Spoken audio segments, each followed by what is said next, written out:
So we're now on the top of Pei Vav Hamid Beis, and the Gemara is trying to figure out the pshat in a brisa that quotes Rabbi Elazar ben Azariah as arguing against Rabbi Akiva and holding that Maser Rishon is given to the Kohen. So the Gemara says, "L'Kohen v'lo Levi."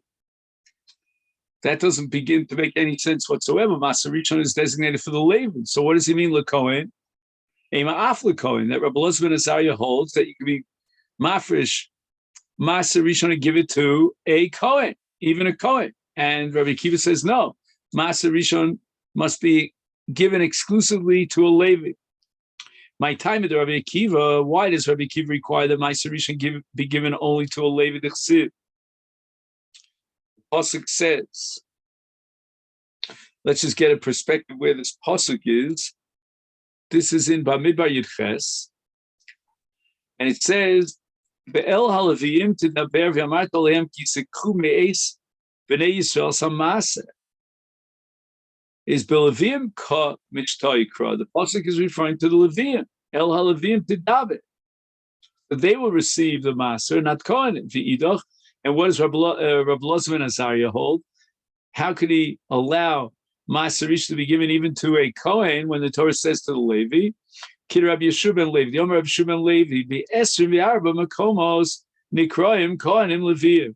We find in 24 different places in Tanakh, the Leviim, the Kohanim, are called Leviim because Kohanim come from Shevet Levi. And this pasuk that we're studying is one of them. And now he quotes a pasuk in Yechezkel HaNavi. V'akohanim haLeviim b'nei Tzadok. So Tzadok was a Kohen, and the pasuk says that his children were Kohanim, but also Leviim. What does that mean? His children were Leviim. His children were certainly Kohanim. How could the pasuk in Yechezkel indicate that his children were Leviim? Says Rabbi Yeshua ben Levi, and I don't know if there's anything to do with the fact that his father was a Levi. I'm just joking. He says we could say that when the Torah says El Leviim, that they will receive Maser, it means even the Kohanim, because they are also considered Leviim. Kohanim are B'chlal Leviim, and we saw it in the pasuk in Yechezkel. So Gemara says, Rabbi Akiva, what's he going to do with the pasuk in Yechezkel?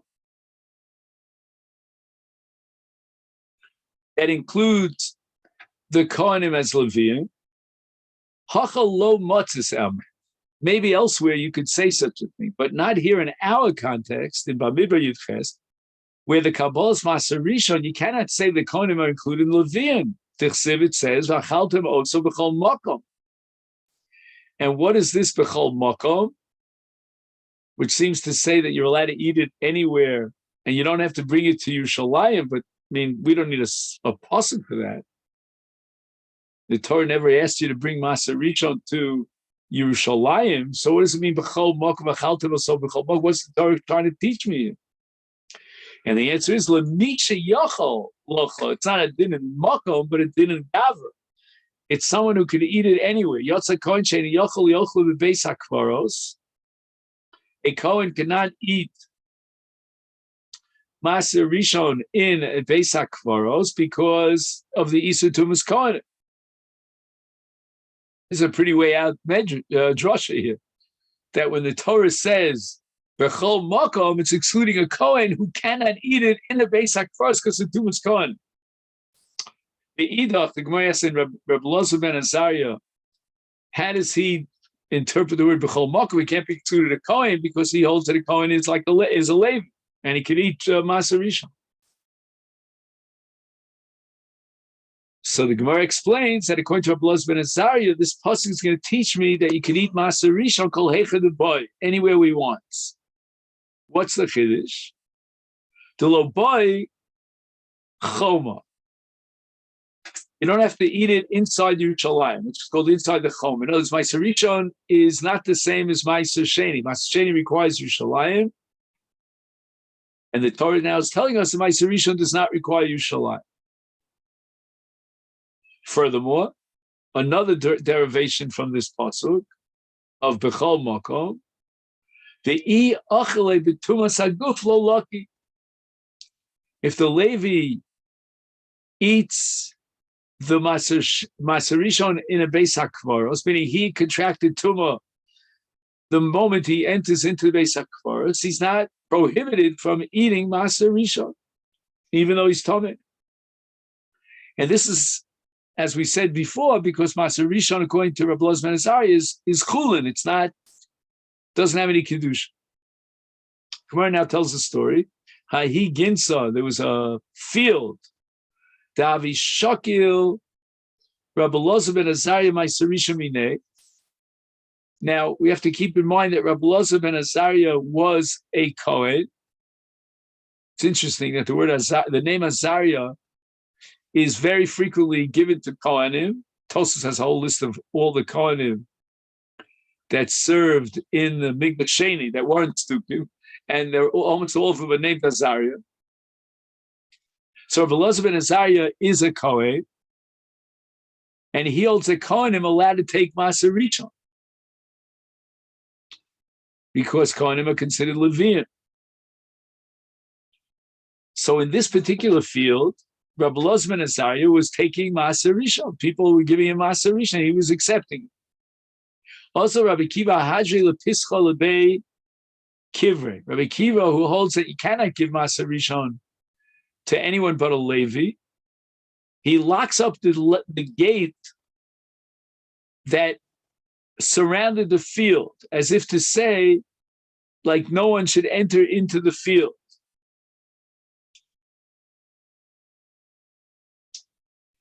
And what was his goal?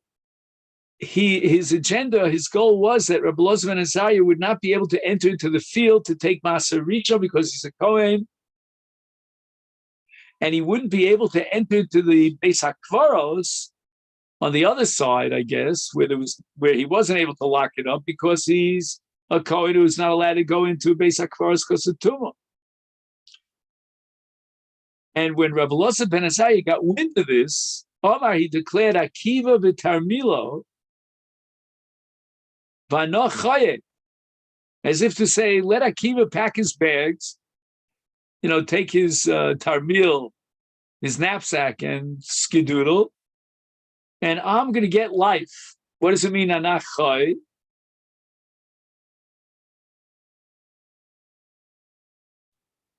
So the Mefarish here says that anach chay means that, you know what, even if I won't get Maser, I'm still wealthy enough that I'll get Chai, I will be able to survive.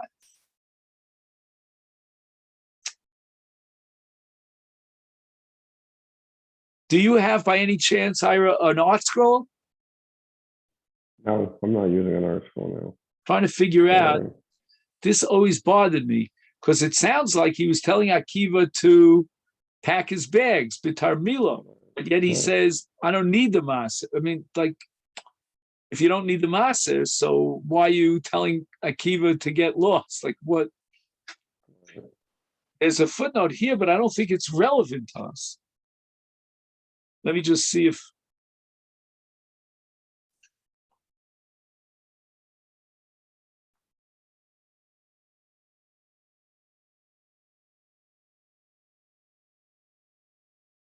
Oh, so he quotes here the Yam Shel Shlomo.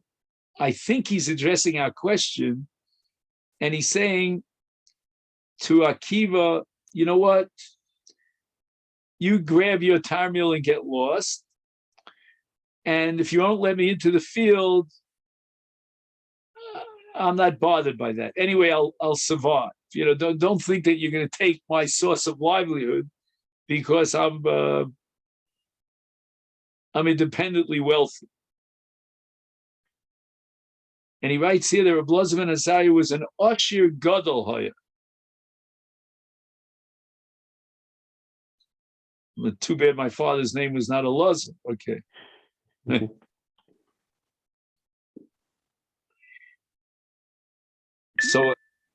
So he says, Gam im Yachzir Rabbi Akiva liros es son chosno im makelo v'tarmilo kidech haroim yeli mehechon lichios.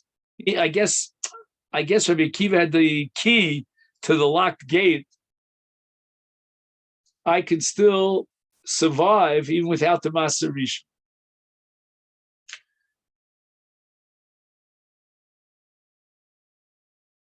I'm thinking out loud, Ira, it could be, again, this may sound wild, that this field was actually owned by Rabbi Akiva. And therefore, he had the rights to lock up the gates in a way that he would prevent Rabbi Elazar ben Azariah from entering into the field to receive Maser Rishon, because he held that a Kohen is not allowed to get Maser Rishon. So when Rabbi Elazar ben Azariah found out about this, he says, okay, you lock the gates. It's your right to do so. I'm not going to go in. I can't go in. But I'll live anyway. I have my own independent sources of livelihood. Okay. Now, he gives a little bit of an introduction. He says that during the time of Ezra, the Chacham made a knas, and they penalized Levium. Eros Maser Rishon Shenosim B'nei Yisrael Yulach Cherem Milvadon. That the payros that were given by B'nei Yisrael would go to others, not just to the Levium. Some say the Levium would not get Maser Rishon at all. And some say that by giving carte blanche heter to others to get the Maser, then Yismatu Chelkom HaLevim.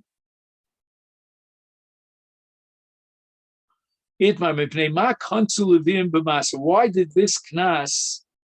Why were they deserving of this knas, the Levim?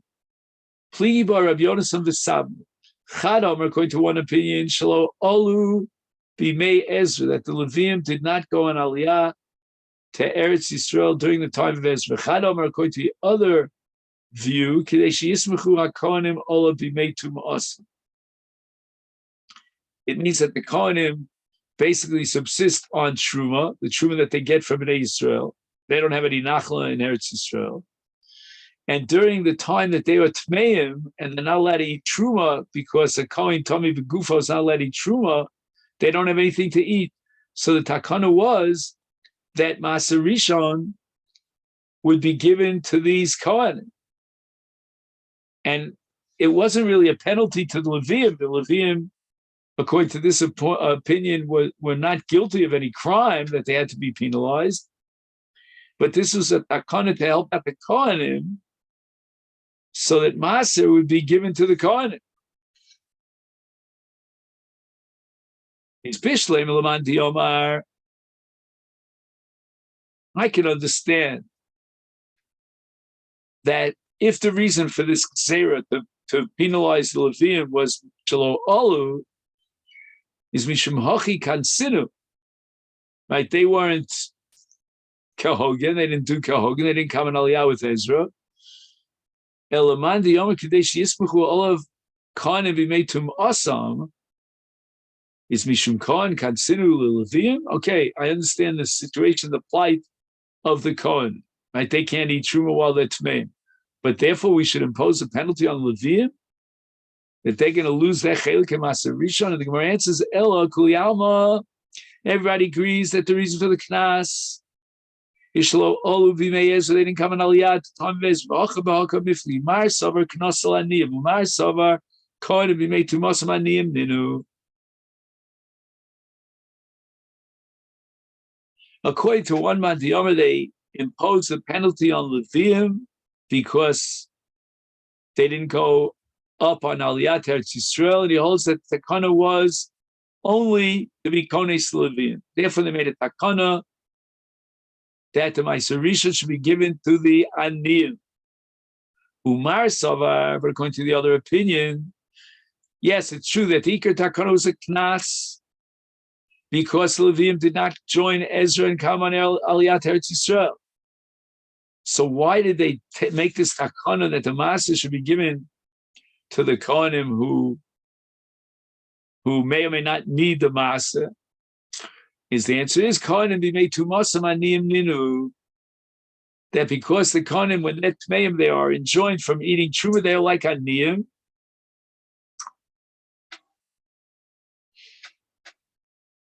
And we have here a case of Knas al Aniyim, that if we want to punish the Levim for not coming on Aliyat to Eretz Yisrael, we're going to make a takana that the Maser is given out to the Aniyim, and the Kohanim be made to Mosam are Aniyim because they can't eat true. Now there's a whole section now in the Gemara, like 3-4 lines, that is set aside by brackets. So I'm not sure if it's the correct gears or not. Apparently the Maharsha has a Gemara in Shabbos. Well, let's just read it in any event. Bishleim l'man di'omer knas al aniyim mishum hachi ahadri Rabbi Akiva lepischa debei lebei kivrei. Right, Rabbi Akiva, in the case of Maser, in that sod that we discussed earlier, he shifted around the opening of the sod to a Beis HaKvaros so that Rabbi Elazar ben Azariah would not be able to enter the field from that side, which was open directly to a Beis HaKvaros in order to take Maser Rishon. And why is this? Because after the Takana was only to give the Maser Rishon instead of to the Leviim, to the Aniyim. And Rabbi Elazar ben Azariah was far, far from being an Ani. According to the other opinion, that L'Kohanim, the Takana was to give Maser Rishon to the Kohanim, or even to the Kohanim, is Amaya Hadri Lepischa Lebei Kivrei. Even according to Rabbi Akiva, who holds that the Torah does not allow you to give Maser to Kohanim, but only to Leviim, but nevertheless, already at the time of Ezra, they imposed the penalty, and they required that they give the Kohanim the Maser. And Rabbi Elazar ben Azariah was a Kohen. So the Gemara says, Hachi Kamar Allah, this is what Rabbi Akiva was telling Rabbi Elazar ben Azariah. If you want to take and receive Maser Rishon because of the Knas that was imposed on the Leviim. And that means that the Kohanim during the Yemei Tumah are Aniyim, Islach. You can certainly collect Maser, and that's your portion. Ve'ika asis b'toras chaluka. However, if you're coming to say Mikra Din, you're a Kohen who has rights as a Levi, you have a Levi badge on your shoulder, and therefore you deserve that the Maser Rishon, the Chaluka, should be inclusive of the Kohanim, is lesla. I'm not going to let you eat the Maser Rishon because Kohanim cannot take Maser Rishon according to Torah law. Of course, Rabbi Akiva holds that if the Kohen would take Midin Chaluka, then the Nosein would not have fulfilled his chiyuv by giving him Maser Rishon. Because according to the Din Torah, Maser Rishon goes to a Levi, not to a Kohen. And the Gemara asks, how do we know that the Leviim did not make Aliyat to Eretz Yisrael at the time of Ezra? Minon delo silku. The Chsiv, the Pasuk says in the first chapter of Ezra, V'akabtzeim el ha'nahar haba el ha'ava v'nachla sham yomim shlosha v'avina v'yam u'v'kohanim u'mibnei Levi lo matzasi sham. Amar Rav Chizda b'tchila lo hayim amidim shotrim. When they appointed police to make sure that people would listen to the rulings of Bezdin and enforce the law, element al-Levim, all the shotrim were Levim. Yenevar v'ashotrim al-Levim lifnechem. Achshav, but now, ein ma'amidim shotrim elam Yisrael. We're no longer going to appoint the shotrim from the Leviim, but rather from the Israelim. Shenemar shotrim harbe b'roshechem.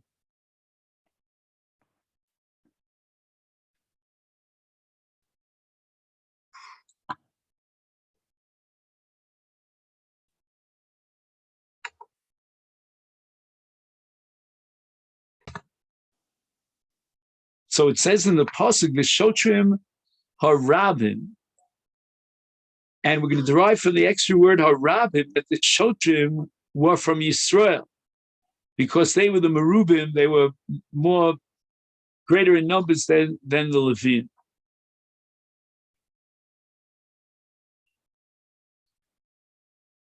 And now we're up to the Mishnah on the bottom of Daf Pei Vav Amud Beis, and this Mishnah is going to clarify the dinim of a woman after her husband dies. Basi Shoshanis Lekohen Tochal B'Truma. Right, as soon as she gets married to a Kohen, even though she's a Bas Yisrael, she can eat Truma, that's Kinyan Kaspo.